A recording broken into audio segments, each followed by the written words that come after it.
قالوا طائركم معكم أئن ذكرتم بل أنتم قوم مسرفون.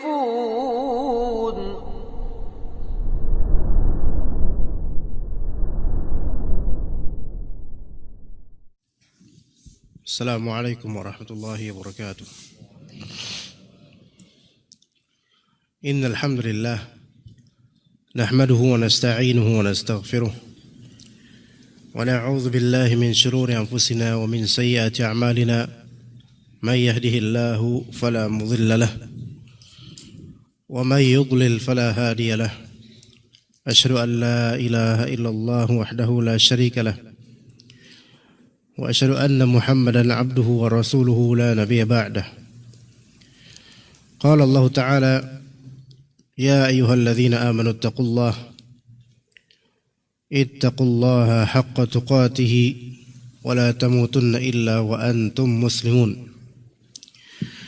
يا أيها الناس اتقوا ربكم الذي خلقكم من نفس واحدة وخلق منها زوجها وبث منهما رجالا كثيرا ونساء واتقوا الله الذي تساءلون به والأرحام إن الله كان عليكم رقيبا.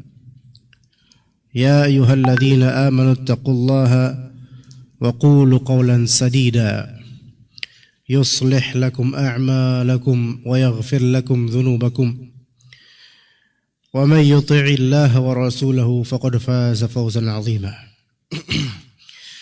فإن أصدق الحديث كتاب الله وخير الهدي هدي محمد صلى الله عليه وسلم وشر الأمور محدثاتها وكل محدثة بدعة وكل بدعة ضلالة وكل ضلالة في النار.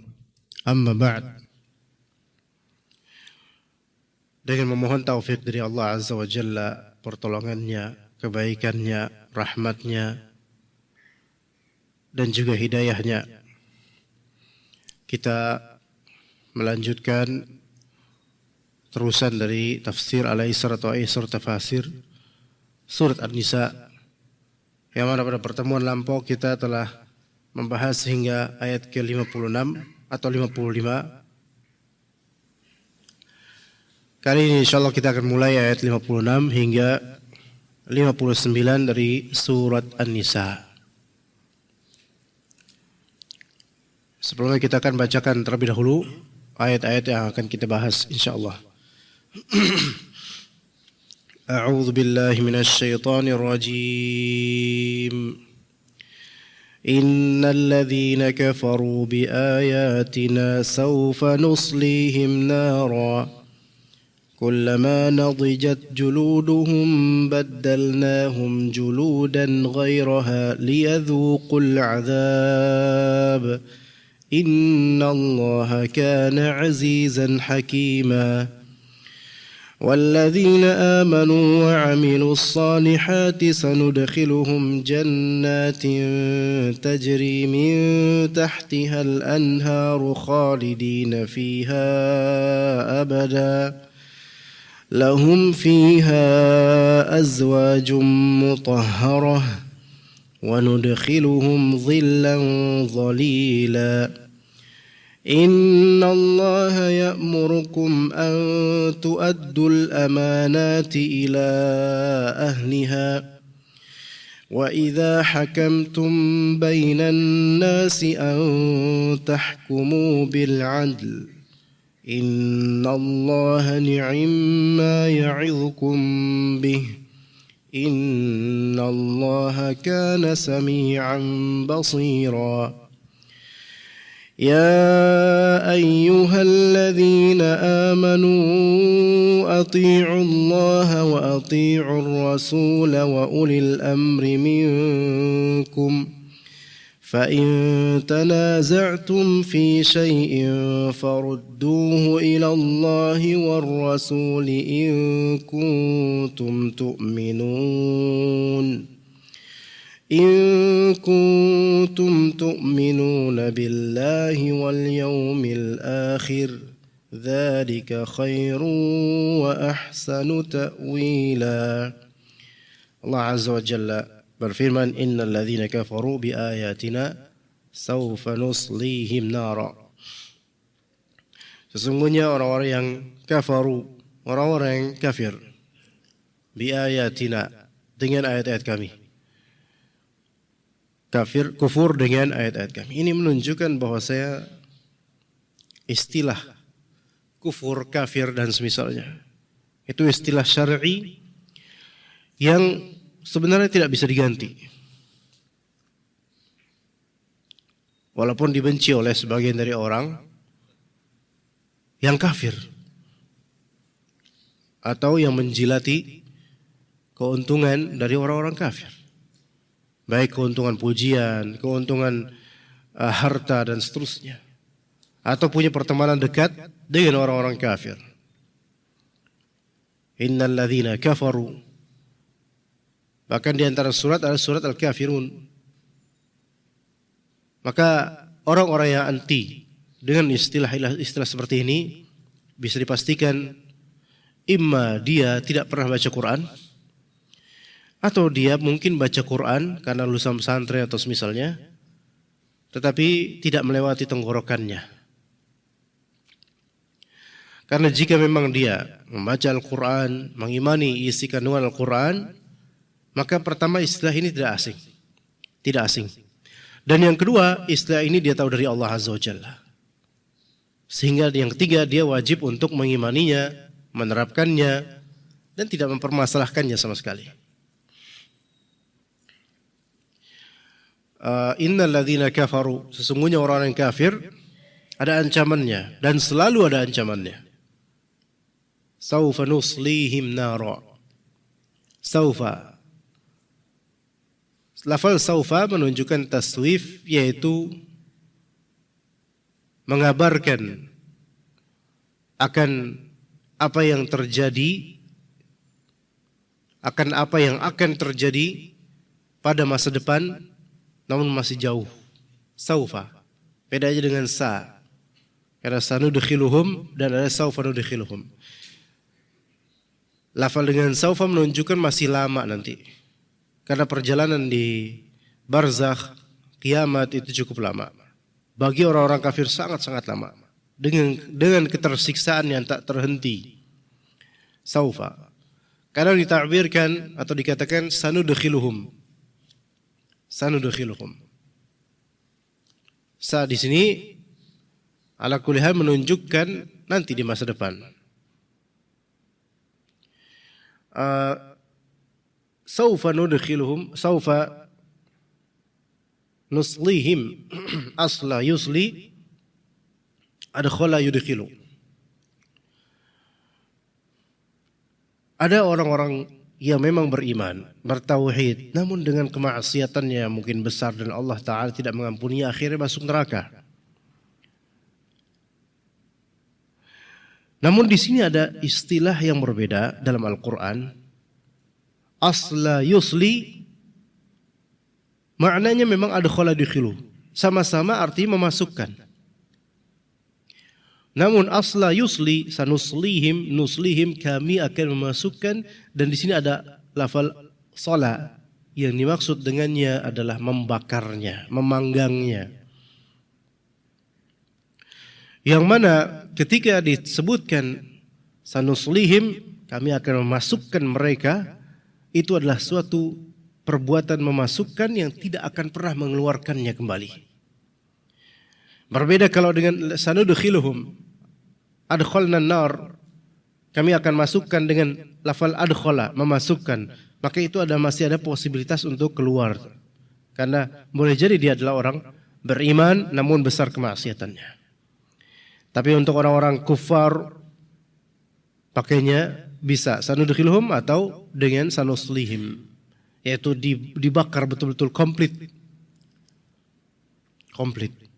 dan tidak akan keluar darinya, dibakar komplit. Sedangkan orang-orang beriman yang mereka ahli salat, rajin salat,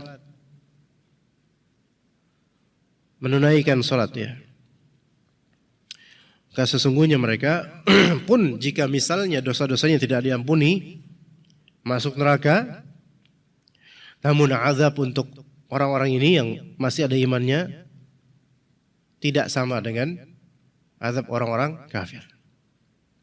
Minimal bagian yang terkena sujud itu tidak terlahap oleh api neraka insyaallah. Namun tentu ini bukan berarti kabar gembira, berarti nanti kalau neraka kabar gembira antum bakal muka antum enggak kena lah insyaallah. Enggak. Ini tetap bukan kabar gembira. Seenggak kenanya dengan jilatan api tetap gosong. Karena keadaan di neraka itu. Bahkan kengeriannya dan buruknya walaupun sebatas efek wajah itu kena. Sampai nanti kalau masuk surga pun tetap tampak. Ini alumni neraka. Iya, masuk kemudian ke surga. Dan kata Nabi SAW, para penghuni surga ketika itu menyebut dia Jahannamiyun. Kalau maknanya mungkin alumni neraka, ini bekas neraka dulunya nih. Masih terlihat efek gosongnya, walaupun masuk surga. Maka dia pun komplain, mengeluh, ya Allah saya diginiin sama teman-teman saya di surga. Dan mereka ngatain gitu bukan karena hasad atau membenci, enggak. Tapi memang Allah takdirkan seperti itu. Bukan karena bughd atau hasad, kedengkian, enggak. Maka Allah kemudian memutihkanlah wajahnya. Ini saking dahsyatnya azab neraka. Walaupun dikeluarkan darinya, tetap efeknya itu masih tampak. Ya. Saufa nuslihim nara, saufa nudkhiluhum nara yahtariquna biha. Ya, mana mereka orang-orang kafir, mereka terbakar dengan api neraka. Kemudian Allah Azza wa Jalla menyebutkan kaifiyah, tata cara. Di antara tata cara penyiksaan untuk orang-orang yang disebut kafirun. Kullama nadijat juluduhum baddalnahum juludan ghairaha liyadhuqul azab. Kullama nadijat juluduhum, setiap kali nadijat juluduhum, nadijat itu matang, julud itu kulit-kulit. Ketika kulit-kulit mereka matang, istawat yaitu terpanggang matang, jadi maka nadijat artinya istawat, syawi, ya. Dan sate itu bahasa Arabnya laham maswi, daging yang dipanggang. Maka setiap kali daging atau kulit mereka matang dengan terbakarnya itu, baddalnahum juludan ghairaha. Baddalnahum, langsung kami ganti buat mereka kulit lainnya.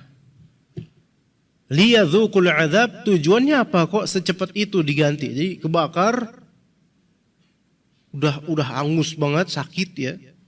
Langsung Allah balikkan lagi, ganti lagi dengan kulit yang baru, dipanggang lagi. Kullama nadijat juluduhum baddalnahum juludan ghairaha. Tujuannya liyadzuqul azab, agar mereka yadzuqu, dzauq mengecap, merasakan.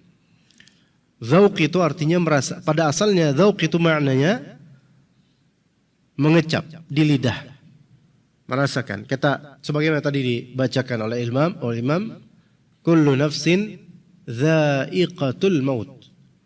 Setiap jiwa ada dha'iqah. Dha'iqah itu mengecap, pasti ada kecapan rasa. Namanya kematian, pasti kerasa, semudah apapun itu. Ada rasanya. Namun rasanya kita tidak bisa mentakbirkan atau mengungkapkan ke orang-orang bagaimana rasanya. Karena ketika itu kita sibuk dengan kematian. Ada kondisi-kondisi kejiwaan, bahkan kesehatan. Kita mudah mulai gejala kok kayak mau sakit ya. Tapi mau ngungkapin bingung, ini aneh sakitnya ini. Iya gak enak badan, tapi ini gak enak badan yang beda misalnya. Mungkin di sini banyak alumni COVID juga, termasuk saya juga.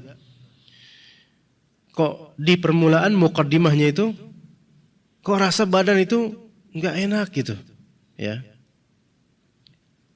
Nah, nggak bisa kita ungkapin itu penyakit yang COVID itu ringan dibandingkan kematian. Kita nggak bisa ngungkapin apa ya, saya ngerasa kayak nggak enak badan aja gitu. Dibilang flu, iya flu, tapi ini flu yang beda. Bagaimana dengan kematian? Nggak bisa dia ngungkapin. Ngelihat apa, rasanya gimana, nggak bisa dia ngungkapin. Bingung mau ngomong apa ya, kok rasanya ini seperti gimana gitu. Ini ihtidar, sakaratul maut. Nah itu ada dzauqnya, ada rasanya. Setiap jiwa merasakan kematian, setiap jiwa nyawa merasakan kematian. Liyadzuqul azab. Mereka diganti kulitnya supaya terus-menerus merasakan azab. Dan ini sekujur tubuh. Dan ini sekujur tubuh.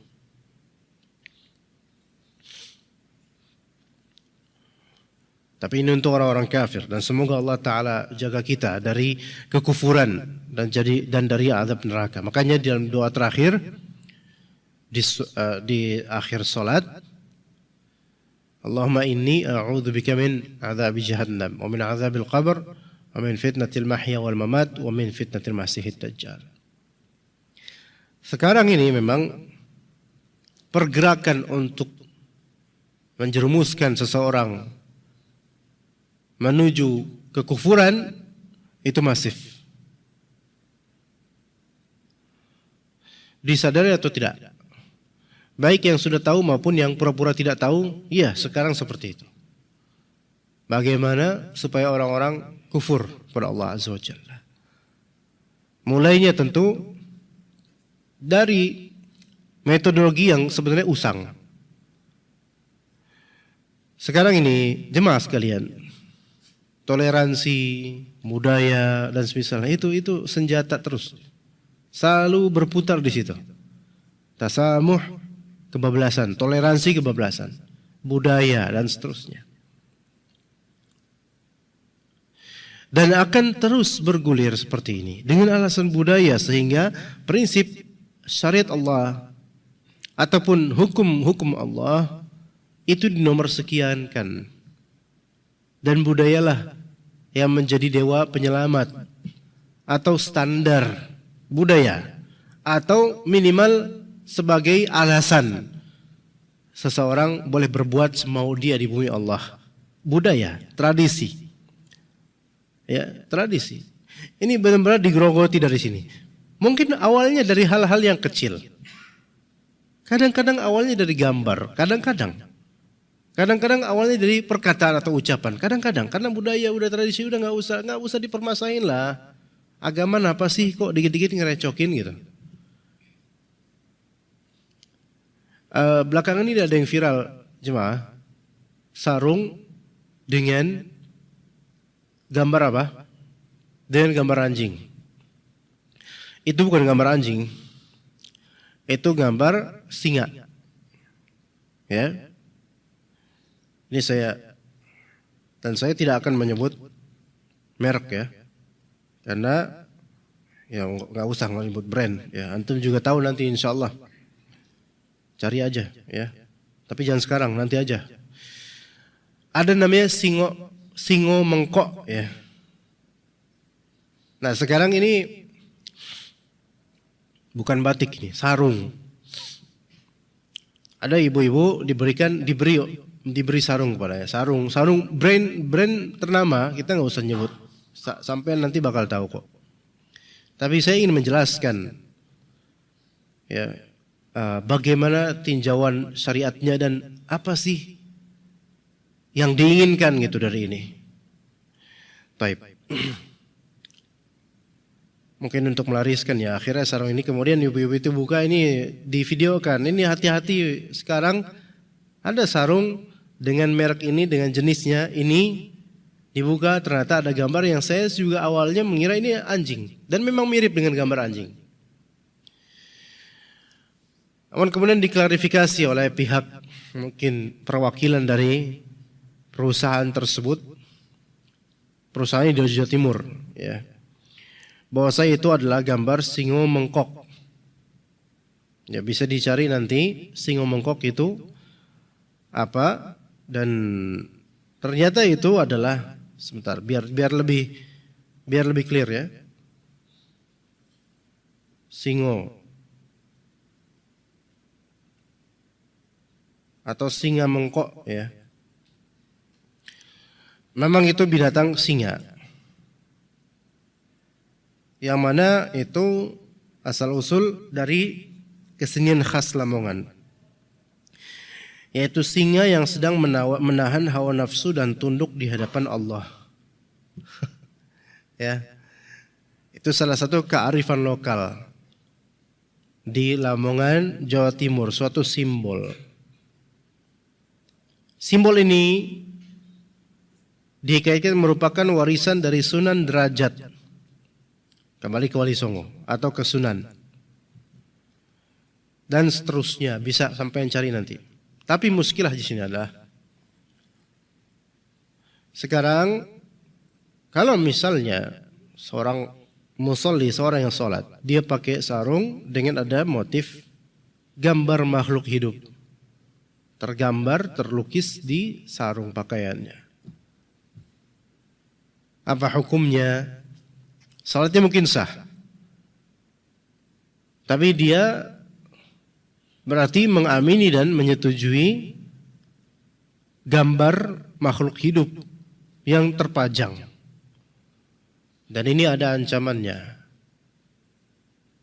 Silakan cari hukum gambar makhluk bernyawa. Silakan dicari. Ya. Saya yakin dengan kebijaksanaan jemaah sekalian bisa menimbang dalil-dalil bahwasanya dalil itu sangat jelas. Dilaknatnya musawwirin, orang-orang yang menggambar seperti itu. Terus kemudian dibawa ke masjid sekarang. Kalau kita sebutkan hadis-hadis tentang masalah haramnya gambar makhluk hidup, lukisan makhluk hidup, yang nanti Allah Ta'ala di hari kiamat akan membangkitkan semuanya dan menyuruh, memerintahkan kepada para penggambar pelukis ini, ahyu ma khalaqtum, hidupkan itu yang telah kamu ciptakan. Enggak bakal bisa, terus akan diazab terus itu pelukisnya itu. Kira-kira produsen seperti ini, yang mana ini sudah branded dan sarung-sarung dipakai oleh jutaan dari kaum muslimin, apakah peduli dengan hadis-hadis tadi? Enggak. Dan untuk membentengi alasan mereka, apa intinya? Alasannya apa? Budaya. Bodoh amat dengan hadis, bodoh amat. Ini diantaranya. Makanya jemaah sekalian, kalau pakai batik yang di situ ada gambar makhluk hidup yang jelas matanya seperti burung, tampak matanya, itu haram. Haram. Karena itu gambar makhluk bernyawa. Mungkin bukan Anda yang menggambarnya, tapi dengan memakainya Anda berarti setuju dengannya. Berarti setuju dengan hal seperti itu. Ya, begitu jemaah sekalian. Nah, ini semua trik agar budaya, tradisi, toleransi, Islam moderasi, moderat, Islam moderat dan semisalnya itu digaungkan, disebarluaskan. Budaya anti Arab, udahlah Islam kita bukan Islam Arab, ini Islam Indonesia. Lebih tepatnya Islam Jawa lah. Karena kalau misal dibilang Islam satu dari Sabang sampai Merauke, repot, Islam Jawa. Itu memang propaganda dari syaitan, supaya sesat kaum muslimin ini, supaya mereka tidak merasa asing dengan orang-orang kafir, supaya mereka menganggap orang-orang kafir itu biasa gitu loh. Ayat-ayat tentang innal ladzina kafaru itu enggak usah diperhatikan. Udah santai aja lah. Banyak dalam Al-Quran dari surat Al-Baqarah sampai juz amma, ancaman-ancaman terhadap orang kafir. Innal ladzina kafaru lan tughni anhum amwaluhum wala auladuhum minallahi syai'a. Innal ladzina kafaru sawfa nuslihim nara. Terus tentang neraka, uiddat lil kafirin. Kemudian alladzina kafaru lahum adzabun syadid. Dan banyak sekali ayat-ayat yang itu dikumpulin banyak puluhan menunjukkan orang-orang kafir akan diazab di hari akhir nanti. Tapi gara-gara tasamuh, toleransi, pluralisme, akhirnya menganggap biasa kafir itu. Dan ayat-ayat ancaman seperti ini dianggap ini nggak usah lah dibaca atau nggak usah diimani lama-lama. Perlahan-lahan dikikis itu. Mereka nggak mengatakan jauhi Al-Quran, dustakan Al-Quran. Mereka nggak mengatakan begitu. Mereka mulai dari penggerogotan sampai kita menganggap kekufuran itu biasa, kesyirikan itu biasa aja. Maka kata Allah, Innallaha kana azizan hakima. Sesungguhnya Allah Azza wa Jalla itu maha perkasa lagi maha bijaksana. Tidak ada yang bisa melawan di neraka. Dan hakima, Allah itu maha bijaksana. Artinya di antara maksudnya adalah dengan konteks ayat ini Allah Ta'ala tidaklah memasukkan siapapun ke neraka kecuali yang memang berhak untuk masuk neraka. Karena Allah maha adil, bijaksana. Tidak akan Allah Ta'ala membalas iman dan amal soleh dengan neraka. Tidak akan, kecuali kalau amal soleh tersebut imma tidak ikhlas, imma tidak sesuai dengan syariat Allah, bid'ah. Imma syirik, imma bid'ah. Maka ini akan masuk neraka kalau memang Allah tidak mengampuninya. Ya, maka Allah azizan, wa kana Allahu azizan hakima. Inna Allah kana azizan hakima. Kemudian kata Allah Azza wa Jalla, walladzina amanu wa amilus salihati sanudkhiluhum jannat. Sesungguhnya dan orang-orang yang beriman dan beramal saleh mereka ini, sanudkhiluhum jannat. Nah, ini maka kami akan memasukkan mereka ke surga-surga. Ajaib di sini kalimatnya adalah, pertama, innal ladzina kafaru bi ayatina, orang-orang kufur kepada ayat kami, Allah Ta'ala sebutkan saufa. Yang tadi saya sebutkan saufa masih lama sekali itu. Tapi untuk walladzina amanu wa amilus salihat, sanudkhiluhum. Saufa menunjukkan masih lama urusannya. Menunjukkan ada sebentar lagi gitu loh. Dan memang orang-orang yang beriman dan beramal saleh urusannya dipercepat. Karena dia sudah mempercepatnya dengan iman dan amal soleh selagi di dunia. Iya, bisa dipercepat oleh Allah. Mungkin nanti di padang mahsyar diberikan naungan dari Allah Azza wa Jalla. Karena amal solehnya dan imannya. Adapun orang-orang kafir, munafik terutama, itu urusannya diperlama. Kenapa? Ada yang istilahnya disebut yaitu didikte, imla, yaitu betul-betul setiap dari perbuatan itu akan dihisab oleh Allah terhadap orang-orang kafir ini, munafik dan orang-orang fajir, fasik.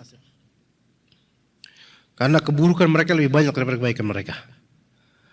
Maka Allah Subhanahu wa Ta'ala akan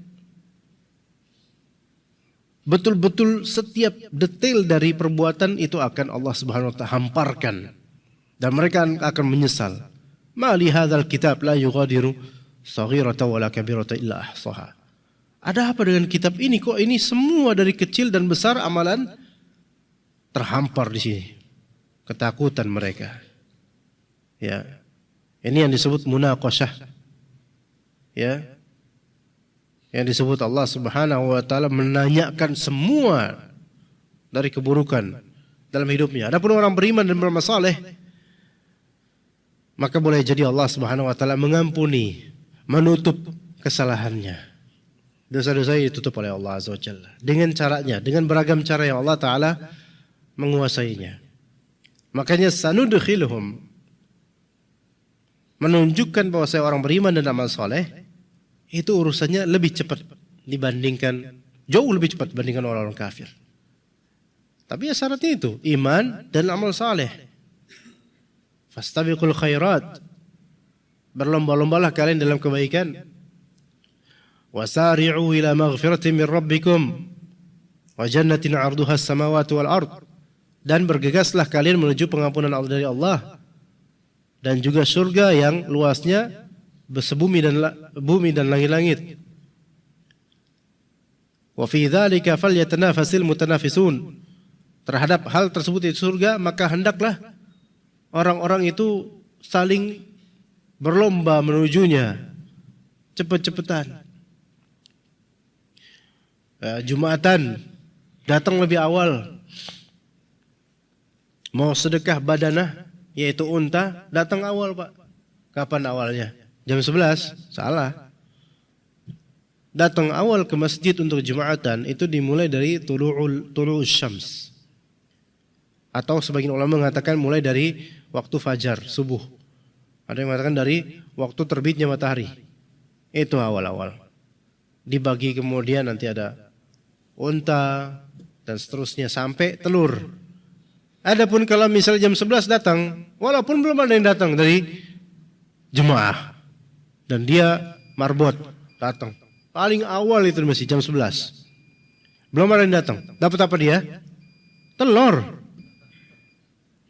Bukan kambing, bukan unta, bukan telur. Nah terus gimana caranya supaya dapat sedekah? Maksudnya dapat pahala sedekah itu, unta yang paling tinggi itu pahalanya. Ya jam 6 datang. Nih terbit matahari nih, ya. Datang jam segini. Dan itu ya udah nungguin Jumatan dari jam segitu. Itu sebenarnya seperti itu. Nah berarti sekarang nggak mungkin dong kita. Ya nggak mungkin memang. Lah orang Jumatnya kerja kok gimana? Terus gimana dong? Ya nggak tahu. Ya saya juga nggak tahu harus gimana. Ya. Tapi seenggaknya lebih awal lebih baik lah daripada mepet banget dengan azan, khotib menaik mimbar baru datang. Ini mepet banget, kesian. Agak awal lah nggak apa-apa lah, ya. Jam 11:30 itu udah prestasi bagi orang Jakarta ya.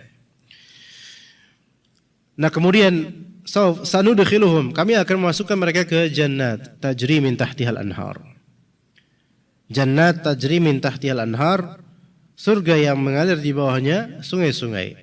Dikatakan dalam tafsir Al-Aisar, tajri min khilali asjariha wa qusurihal anharu. Mengalir dari celah-celah asjar, pohon-pohon di surga, dari celah-celahnya itu. Dan juga dari celah-celah benteng mereka itu mengalir sungai-sungai. Jadi rumahnya sangat asri, damai, enak itu. Ada sungainya melewati mungkin kolong rumah mereka atau bagaimana. Itu sangat enak gitu loh. Kalau misalnya di desa, ada di YouTube saya ngelihat liputan ya, seperti surga ya. Rumah pas banget di depan pintu rumah itu udah sungai. Walaupun sebenarnya lebih tepat parit ya. Tapi jernih. Jernih mengalir deras. Dan suara itu enak, buat tidur tuh enak di situ, damai gitu, Masya Allah. Tapi itu dunia. Itu dunia yang nikmatnya selalu bertumbal.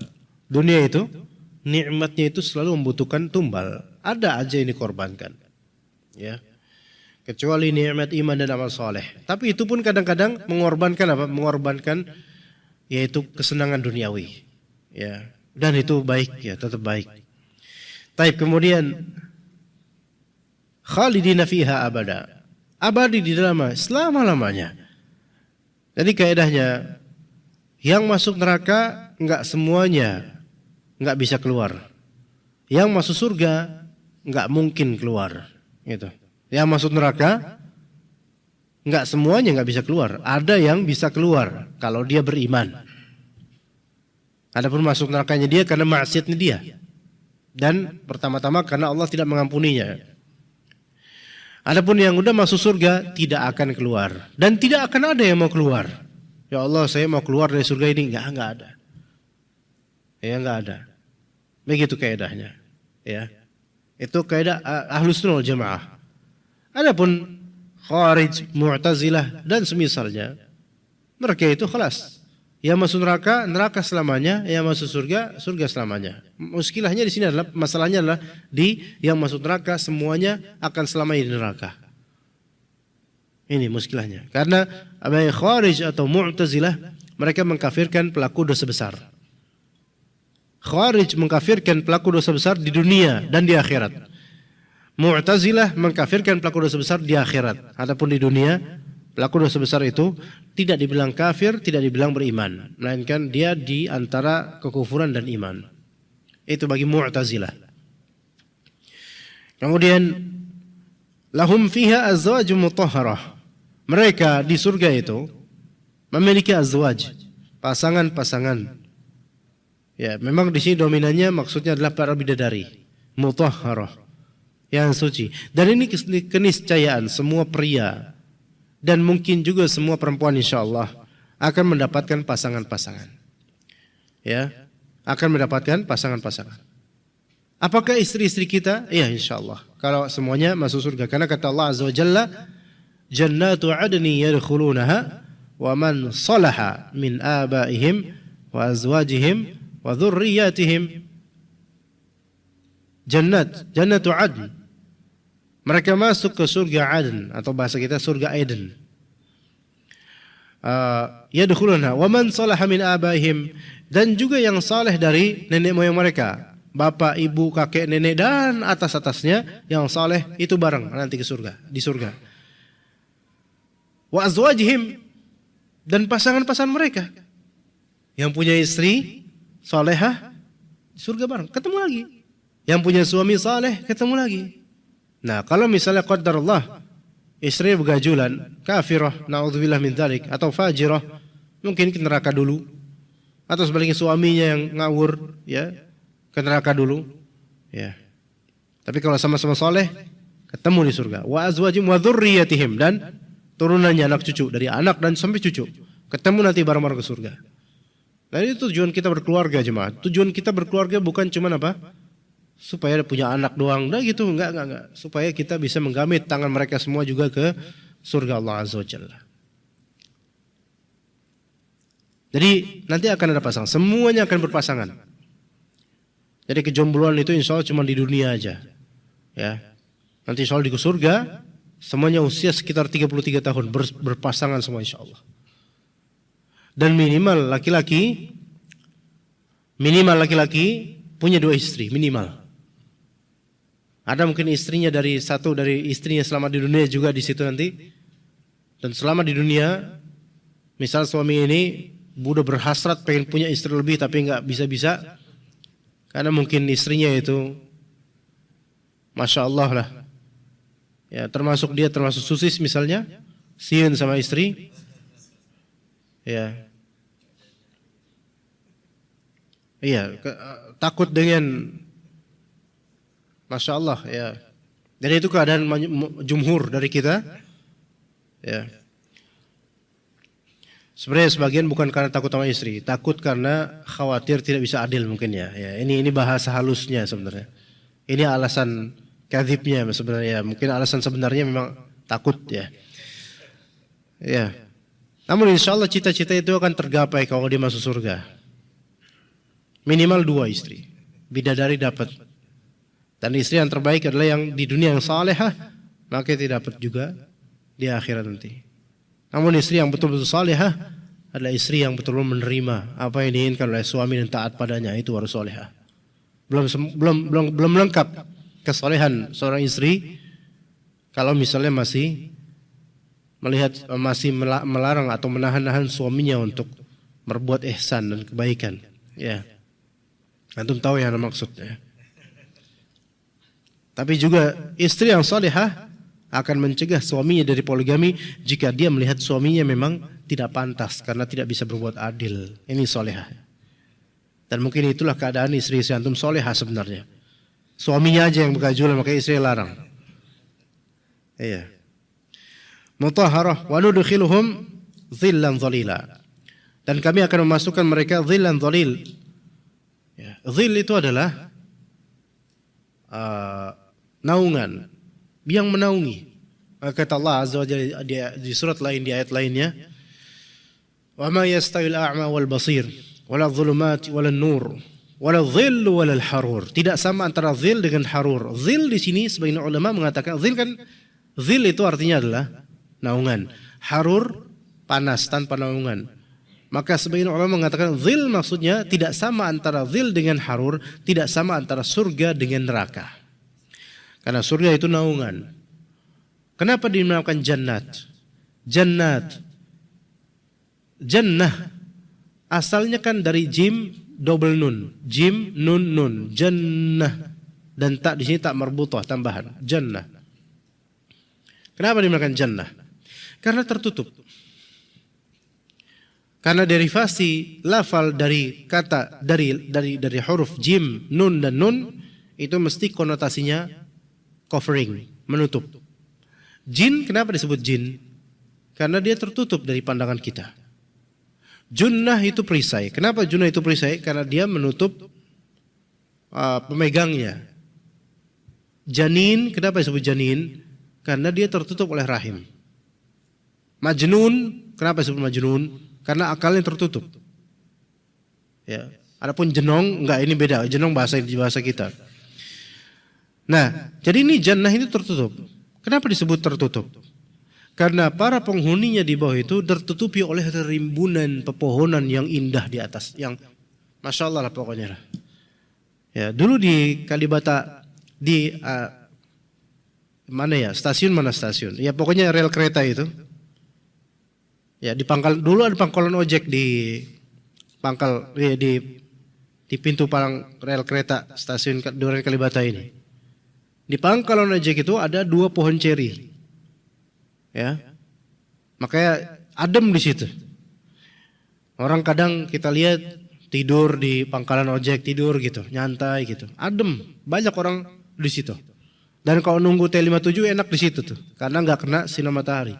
Itu baru dunia, nggak seberapa itu, wallahi nggak seberapa. Bagaimana dengan surga? Allah lebih tahu.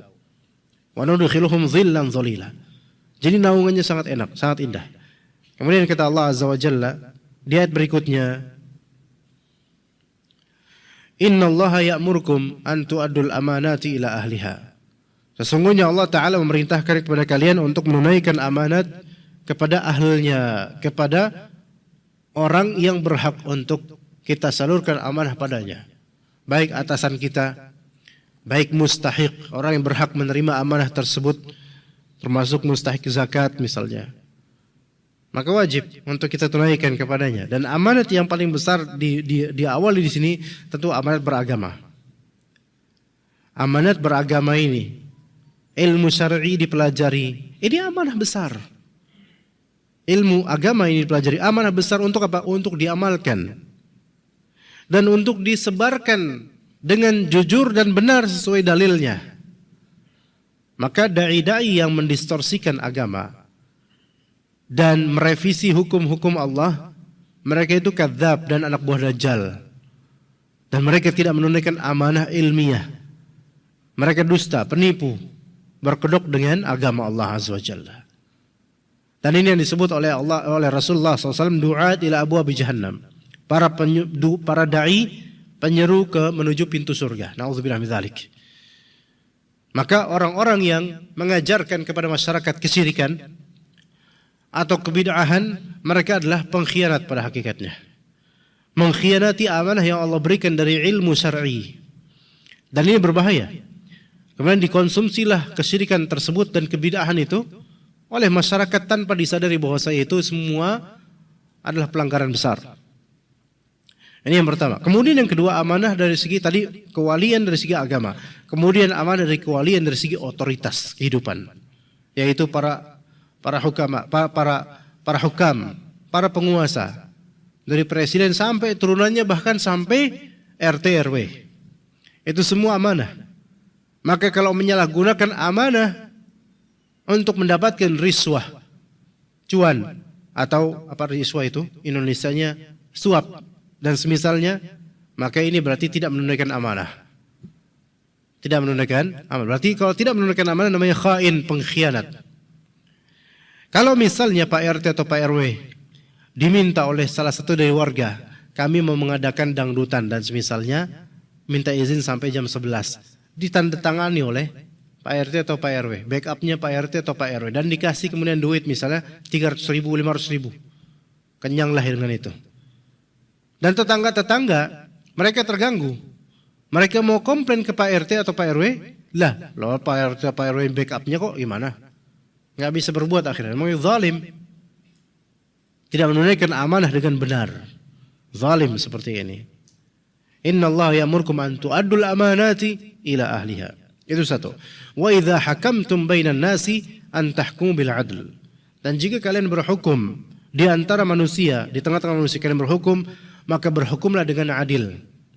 Dengan bijaksana, dengan adil. Dan tidak ada keadilan tanpa syariat Allah Azza wa Jalla.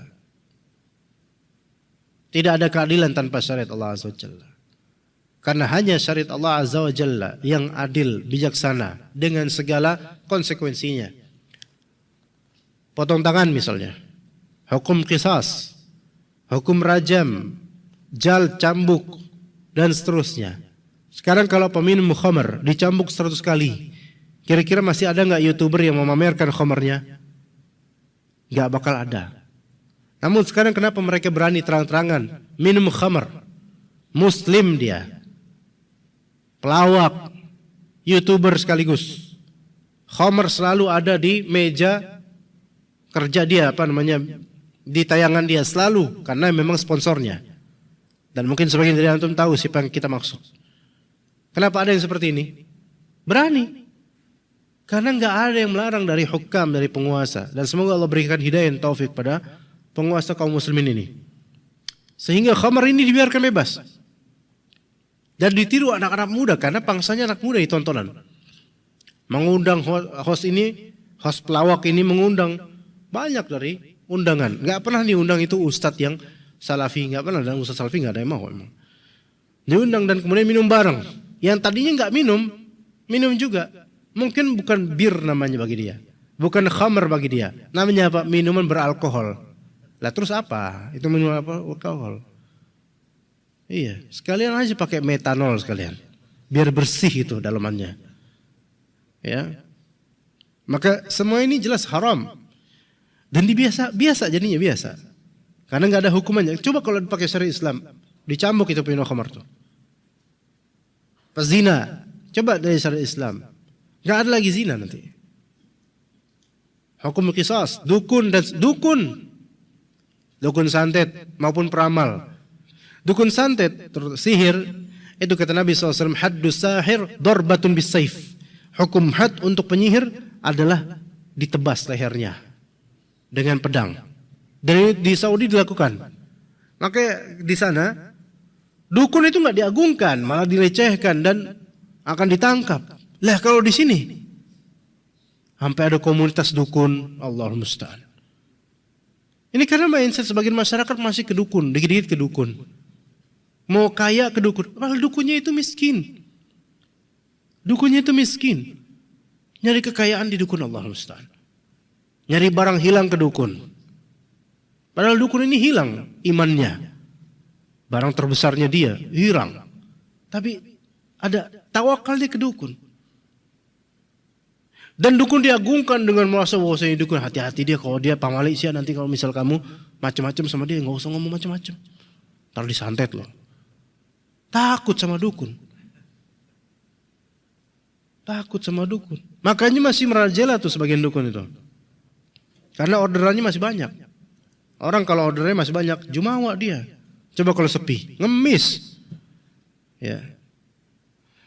Maka coba diterapkan syariat Islam supaya adil. Innallaha ni'ma ya'idzukum bih. Sesungguhnya Allah Subhanahu wa taala yang terindah, terbaik dalam menjabarkan mau'izah seperti ini.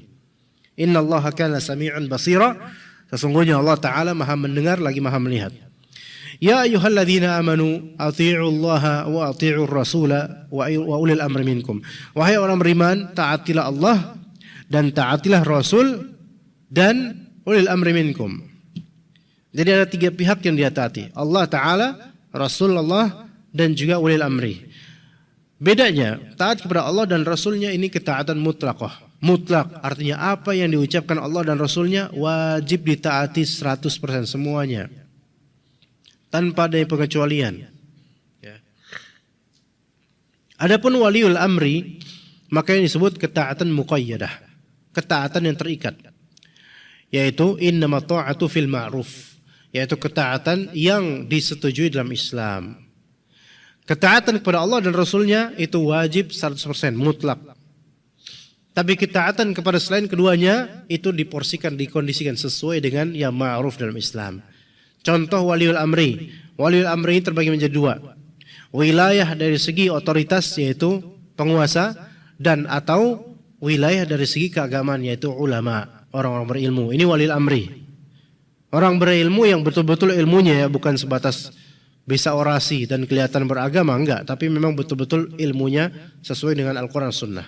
Ini waliul amri. Itu satu. Kemudian juga diantara contoh yang taatnya taat muqayyadah yaitu taat kepada al-walidain, kedua orang tua. Yang mana taat kepada keduanya ini diikat dengan al-ma'ruf dalam Islam. Kalau memang dikenal dalam Islam maka kita wajib taat pada orang tua. Tapi kalau orang tua ini kemudian menyuruh kita bermaksiat, maka kita tidak turuti. Pun begitu tadi dengan penguasa, pemerintah. Menyuruh kepada yang munkar, kita tidak boleh mengikutinya. La ta'ata li makhluqin fi ma'siyatil khaliq.